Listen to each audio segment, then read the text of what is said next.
pour illustrer ce que vient de nous expliquer Jean-Pierre Thierry, peut-être que tu peux nous relater ce mouvement qui a essayé d'inverser le processus dominant du haut vers le bas et qui a fait que des organisations ont contribué à, enfin, ont travaillé ensemble et ont contribué à 25 mesures. Est-ce que tu peux nous parler un peu de ça?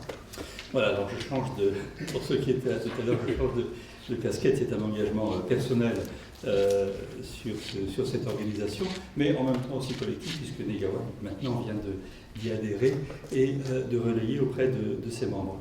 L'idée de base, elle est la suivante, est venue d'un certain nombre de gens plus jeunes que moi, notamment autour des militants de Génération Cobaye, notamment, qui ont eu l'occasion, notamment sur le plateau des Glières et ailleurs, de faire un certain nombre de rencontres et qui se sont dit mais il y a eu des mouvements formidables dans l'histoire, notamment, bien sûr, vous connaissez celui du CNR, du Conseil national de la résistance, qui a amené, dès 1943, en pleine guerre et en pleine clandestinité, à réfléchir à la fois sur la résistance, très opérationnelle, à l'ennemi, et en même temps aussi sur la création.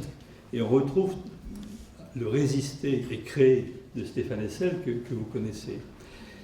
Ce mouvement-là, il a eu aussi un deuxième écho en 2004 autour d'un certain nombre d'anciens résistants qui ont lancé un appel qui était un appel aussi aux Glières contre la récupération également de la résistance et pour dire qu'il fallait maintenant, vous, génération nouvelle, se prendre en charge par rapport à ça. Un mot simplement de cet appel qu'on a repris en partie dans ce petit livre qui s'appelle « Et nous vivrons des jours heureux », pour reprendre aussi le titre magnifique du manifeste du CNR « Nous vivrons des jours heureux ». Nous appelons les mouvements, partis, associations, institutions et syndicats héritiers de la résistance, ça date de 2004, à dépasser les enjeux sectoriels et à se consacrer en priorité aux causes politiques des injustices et des conflits sociaux, et non plus seulement à leurs conséquences. Aux causes et non plus seulement à leurs conséquences, à définir ensemble un nouveau programme de résistance pour notre siècle, sachant que le fascisme se nourrit toujours du racisme, de l'intolérance et de la guerre, qui eux-mêmes se nourrissent des injustices sociales. C'est signé par 13 anciens résistants, c'était en 2004, sur les 13, il n'en reste plus qu'un. C'est Daniel Cordier, parce qu'il était jeune à l'époque, quand il était secrétaire de Jean Moulin, il avait 20 ans, ou 21 ans, ce qui est quand même assez étonnant. Alors, de là, on s'est dit à quelques-uns, pas moi, mais justement, ces jeunes, il fallait être gonflés comme eux pour pouvoir le faire. Nous, on n'aurait jamais osé. Et refaisons, c'est simple, face aux crises, face à... On n'est plus en guerre, bien entendu, c'est totalement différent, mais c'est d'autres formes d'injustice et de causes d'effondrement éventuels. Face à ça, c'est pas compliqué, refaisons un manifeste des jours heureux. C'est-à-dire essayons de réfléchir à qu'est-ce que peut être l'avenir. Alors à partir de là, on s'est dit, on va d'abord interroger un certain nombre de gens qui ont réfléchi là-dessus durant beaucoup de temps.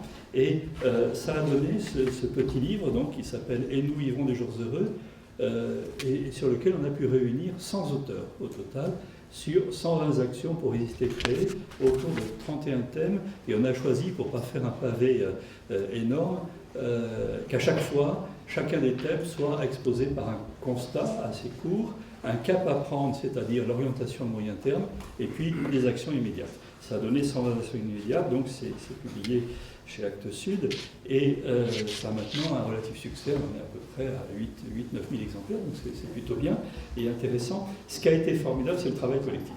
Et faire travailler ensemble déjà des spécialistes de la question, ça n'a pas été évidemment très simple. Je ne vous raconte pas la difficulté pour arriver à coordonner tout ça, mais ça donne un livre qui a une certaine densité. À partir de là, on s'est dit, mais maintenant, il faut passer un deuxième temps, qui est celui de l'interpellation de l'ensemble de ces mouvements citoyens.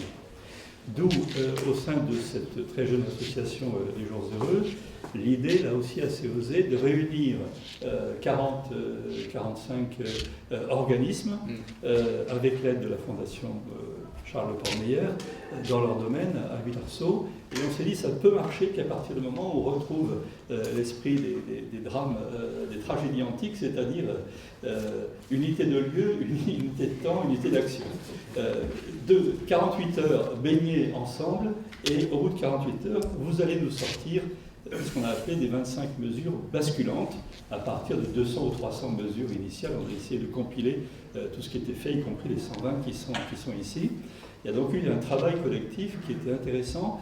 Et ce que j'ai trouvé aussi très intéressant, c'est qu'au lieu de commencer par l'institution, c'est-à-dire de dire comment on va se réunir ensemble, comment on fait la gouvernance, machin, etc., de façon extrêmement, finalement, un peu abstraite, là on co-construit ensemble.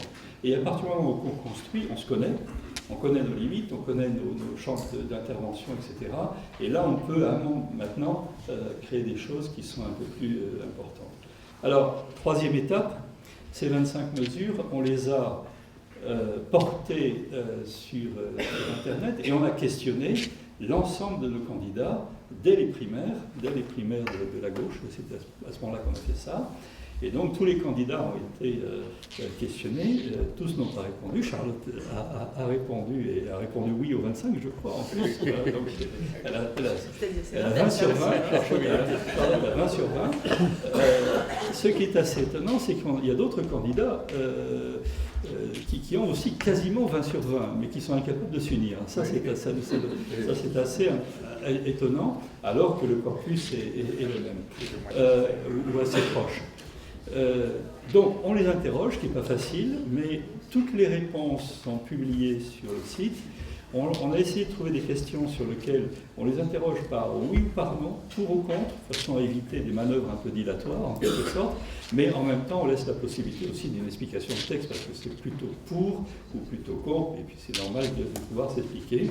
Pour l'instant, on a les réponses de Jean-Luc Mélenchon, de Benoît Hamon, donc de Charlotte Marchandis, de Yannick Jadot, de Nathalie Arthaud, de Asselineau, maintenant, et puis la salle, et Jean Lassalle qui va, pas encore reçu, mais ça va arriver. Voilà. Donc on fait cet effort. Derrière, c'est pas simple, mais ça permet au moins à chaque citoyen d'avoir en regard, face à une question forte, du style par exemple la Constitution, quelles sont l'opinion des gens.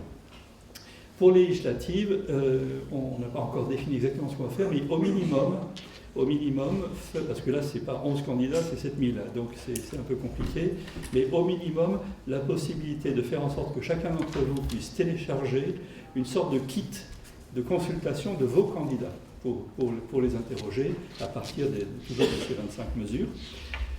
Et puis, la suite est en train de se réfléchir. Elle a commencé à s'organiser dans une réflexion collective qu'on a pu faire il y a quelques jours, simplement, dans la Drôme, à Die. L'idée étant que, enfin, se mette en place, non pas une gouvernance, mais véritablement une coordination citoyenne forte. C'est-à-dire qu'il soit aussi dans l'opérationnalité. Quand on a un communiqué à faire ou une réaction à faire, qu'on ne mette pas 3 semaines pour le faire, parce que le temps des médias, c'est pas celui-là. Qu'on puisse avoir, qu'on puisse véritablement disposer d'un outil opérationnel collectif pour pouvoir agir et être mieux représentatif. On en est là, des premières idées. Ce qui ressort, c'est de dire, essayons de trouver un mode collectif d'organisation. On a appelé ça aussi archipel citoyen, donc il va falloir déterminer clairement qu'est-ce qu'il y a derrière. Mais l'idée, c'est bien ça, l'idée, c'est celle d'un archipel. Autrement dit, il y a les îles, il y a l'île Attaque, il y a l'île Roosevelt. Voilà. Il peut y avoir des relations entre les îles, il peut y avoir des caractéristiques très, très particulières sur certaines îles qui ont envie de faire des choses par elles-mêmes, des relations, mais derrière, essayons de monter quand même une constituante de l'archipel. Et je crois qu'au moins, essayons de le faire déjà entre nous. Si on demande une constituante pour la 6e République, essayons déjà entre nous de réfléchir. Ce qui permet aussi de réfléchir, et ça c'est très intéressant à mon avis, c'est à des modes d'organisation interne qui soit adapté au meilleur de l'Internet, qui soit adapté maintenant à des outils nouveaux, qui soit la mise en commun de listes, voilà, qu'on arrive à avoir, si vous voulez, une masse critique qui va nous permettre après de peser un peu plus. Voilà où on en est pour l'instant dans cette organisation.